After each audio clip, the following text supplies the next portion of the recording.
But Bilal radiallahu ta'ala anhu continued. But, he said, what but? He said, you are no more my Lord. Now, here Umayyah will beat him. Otherwise, if Rasulullah sallallahu alaihi wasallam did not make any sajda before the idols for 14 years, and Quraysh had been tolerating him, rather liking him, he was their favorite. Why not Bilal was going to be the favorite of Umayyah? If this point was not there, that you are not my Lord. You know, the employer's need is always different. You need an employee for your office. You will advertise the post. You will get different applicants. Let us suppose you are a very strong Muslim and you like Muslims too much and you hate non-Muslims. At the top you see the CVs of the applicants, and at the top you find two persons. One of them is a Muslim, the other is a Christian. You shortlist and recall for interview these two persons. First you call the Muslim and you ask him, where have you been working before? He tells you, at such and such shop I have been working.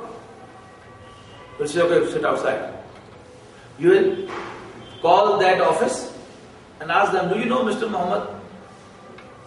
Mr. Abdullah? Whatever is his name. You say, yes, we know, he has been working with us.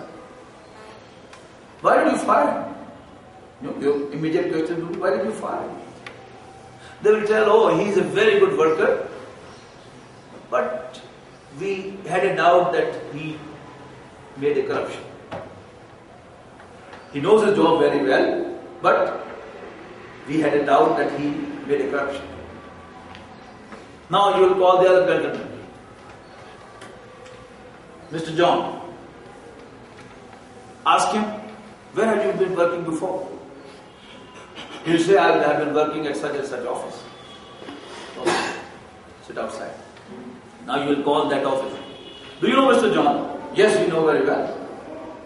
Very, very competent and very, very credible man.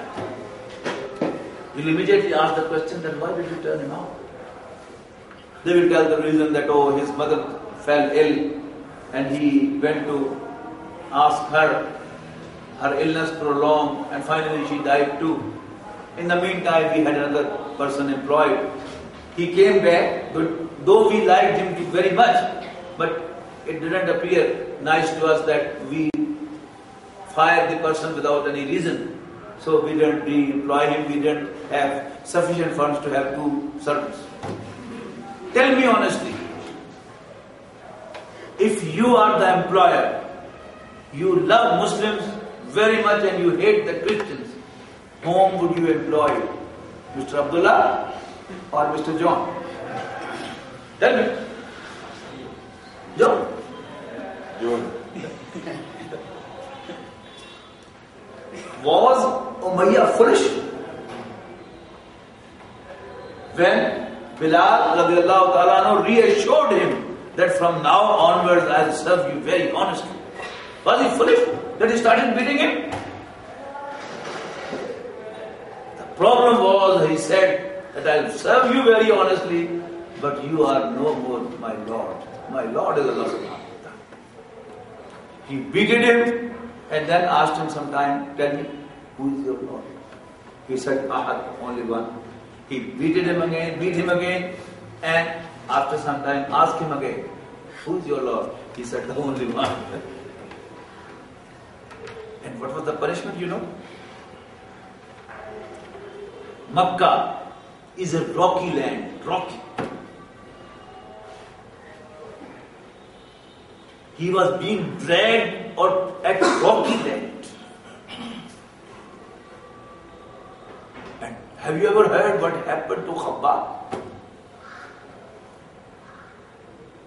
He was asked to lie on the burning coal. Burning coal. His body fluids came out and extinguished the coals. came to Rasulullah sallallahu alaihi wasallam. He was reclining with the wall of Kaaba. He said, "Oh Allah's Messenger, it's the height, extreme, unbearable. Please pray that Allah should send His punishment to Quraysh." Rasulullah sallallahu alaihi wasallam was furious. Can you imagine? He stood. He sat straight. He was reclining, and he sat straight and said, "By God, Wallah, you are hasting.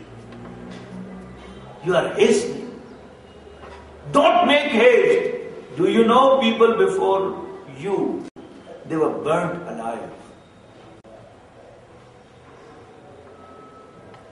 And a person was fixed half in the earth, and with the saw he was cut into 2 pieces.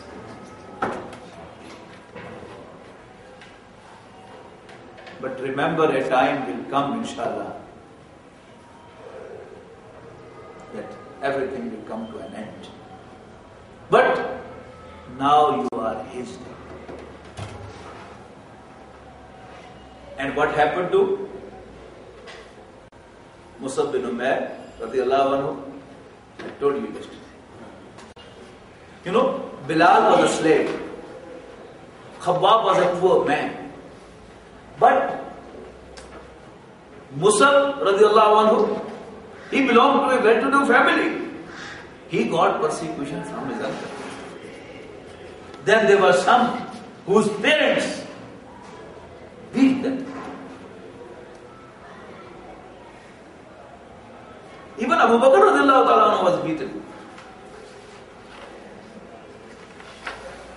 So, if the parents persecute, on one hand we studied in Surah Luqman and Surah Bani Israel that you owe a lot to them. You are supposed to pay them respect, you are supposed to serve them.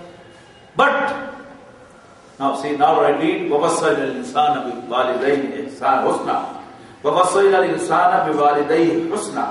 And we have enjoined man to be nice to his parents. وَإِنْ جَاهَدَاكَ لِتُشْرِكَ بِي.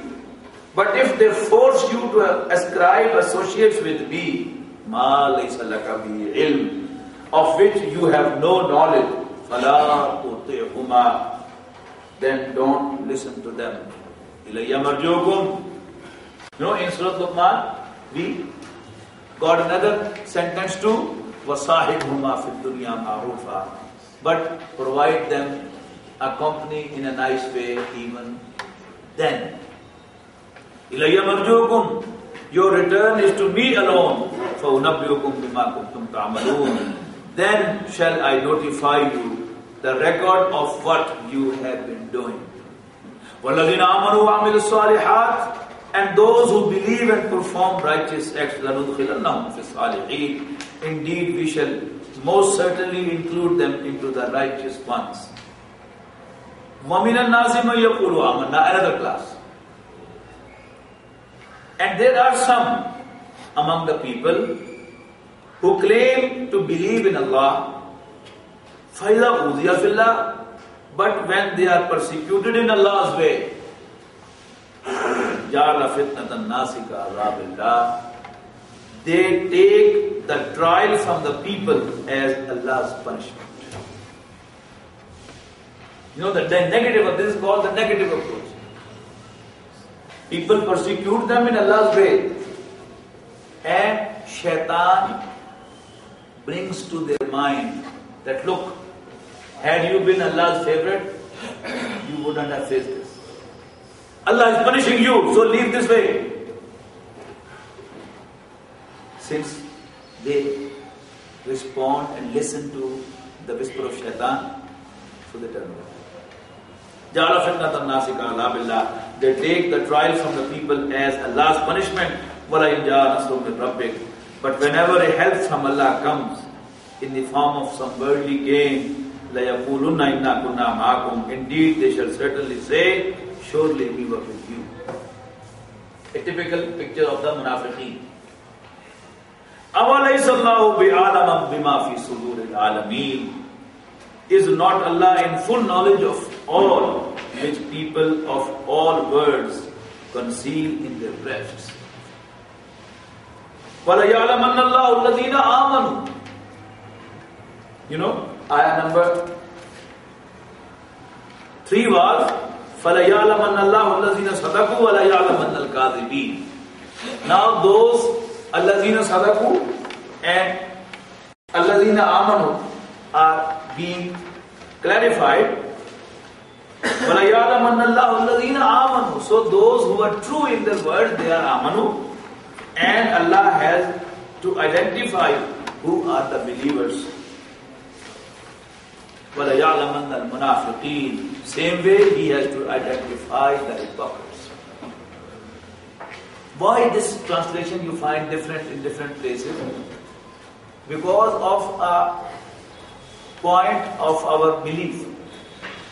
Allah's knowledge is absolute.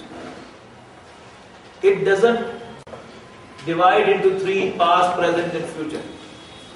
For Allah, everything is present in front of Him. All what happened, He can see.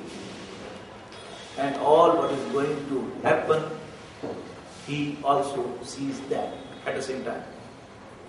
So, when Quran says, وَلَا يَعْلَمَنَّ, so literal meaning would have been that Allah will come to know. Allah doesn't come to know, Allah knows it. So, some different translation is made like this. Same way, He has to identify the hypocrites. وَقَالَ الَّذِينَ آمَنُوا وَقَالَ الَّذِينَ كَفَرُوا لِلَّذِينَ آمَنُوا. Another move from the non-believers to turn the Muslim away from the path of Allah. وَقَالَ الَّذِينَ كَفَرُوا لِلَّذِينَ آمَنُوا. And the non-believers say to the believers, اتَّبِعُوا سَبِيلَنَا وَلْنَحْمِلْ خَطَايَا. Follow our path and let us bear the burden of your sins. Always the elders of the family say like this to young people who are working for the cause of Allah.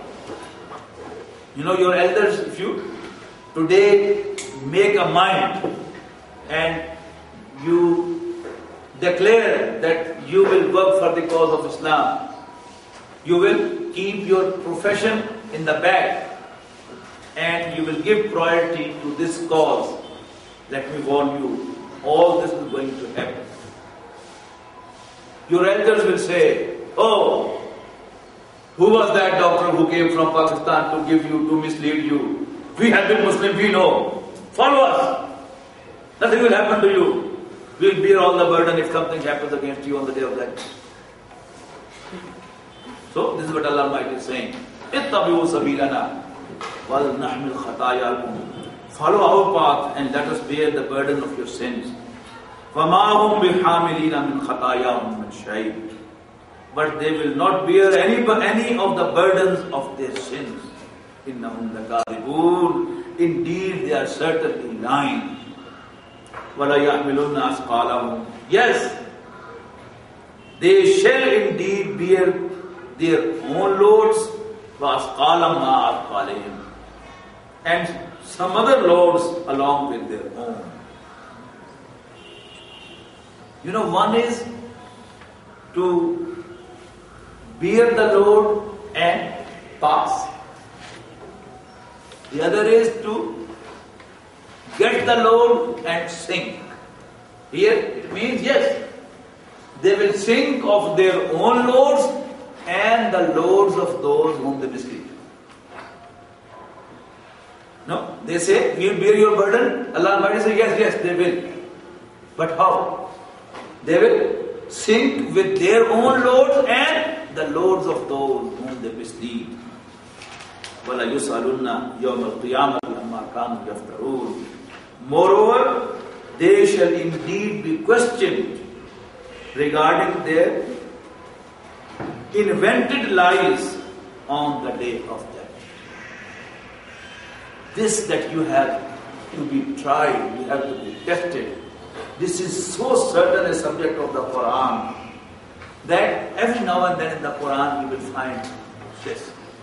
For example, in Surah Al-Baqarah, the very famous ayat, mostly in the month of Muharram, the shuyukh are reciting those ayat, Ya ayyuhalladhina amanu, Ya ayyuhalladhina amanu ista'inu bis-sabri was-salah, inna Allaha ma'as-sabirin, wa la taqulu liman yuqtalu fi sabilillahi amwat, bal ahya'un walakin la tash'urun. وَلَنَبْلُوَنَّكُمْ بِشَيْءٍ مِّنَ الْخَوْفِ وَالْجُوعِ وَنَقْصٍ مِّنَ الْأَمْوَالِ وَالْأَنفُسِ وَالثَّمَرَاتِ وَبَشِّرِ الصَّابِرِينَ. We shall indeed try you. وَلَنَبْلُوَنَّكُمْ بِشَيْءٍ مِّنَ الْخَوْفِ, with fear. وَلَنَبْلُوَنَّكُمْ بِشَيْءٍ مِّنَ الْخَوْفِ وَالْجُوعِ, and hunger. وَنَقْصٍ مِّنَ الْأَمْوَالِ وَالْأَنفُسِ وَالثَّمَرَاتِ, and of the losses of lives, properties, and yourselves, and your grains. وَبَشِّرِ الصَّابِرِينَ, but give tidings, good news to those who bear, those who are enduring, those who steadfast. And there is a very beautiful stanza of English poet Wordsworth. Not gold, but only men can make a people great and strong. Men who for truth and honor's sake steadfast and suffer long. Who work when others sleep and stay when others fly. They build the nation's pillars deep and lift them to the sky. بارك الله لي ولكم في القرآن العظيم ونفعني وإياكم بالآيات